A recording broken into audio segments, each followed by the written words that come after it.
সকালে ঘুম থেকে উঠে ব্রাশের টুথপেস্ট নিলাম, তার মধ্যেও আছে ক্ষতিকারক কেমিক্যাল, যেটা দীর্ঘদিন ব্যবহারের ফলে ক্যান্সার পর্যন্ত হতে পারে।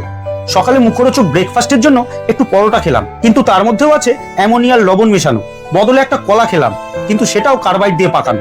তারপর এক কাপ কফি নিলাম, কিন্তু তার মধ্যেও আছে তেঁতুলের বীজের গুঁড়ো মেশানো। তারপর ভাবলাম যে বাজারে টাটকা খাবার হয়তো খুব নিরাপদ, তাই গিয়ে একটু সবজি কিনে আনলাম, কিন্তু তাতেও কপার সালফেট দেওয়া হয়েছে, আসলে সতেজ দেখানোর জন্য। তারপর ভাবলাম একটু ফলমূলই খাবো বেশি করে, ফলমূলেও ভেজাল, কার্বাইড দিয়ে পাকানো আর ফরমালিন দিয়ে সংরক্ষিত।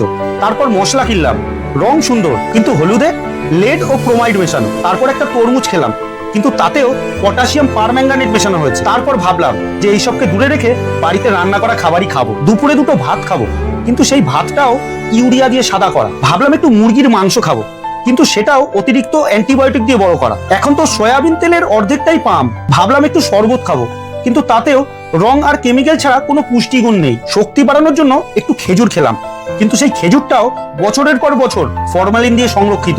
তারপর ভাবলাম যে একটু জিলাপি খাই, কিন্তু সেটাও পোড়া মোবিলের মতো তেল দিয়ে ভাজা। সরিষার তেল, যেটা আগে কাচ্চিঘানির খাঁটি সরষের তেল ছিল, সেটাও নাকি এখন কেমিক্যাল মেশানো। ঘুমানোর আগে একটু দুধ খেলাম, কিন্তু সেই গরুগুলোকেও হরমোনের ইনজেকশন দেওয়া হয়েছে অতিরিক্ত দুধ উৎপাদন করার জন্য। এরপর সেই দুধকে ইউরিয়া দিয়ে সাদা করা হচ্ছে। আমরা আসলে খাচ্ছিটা কি?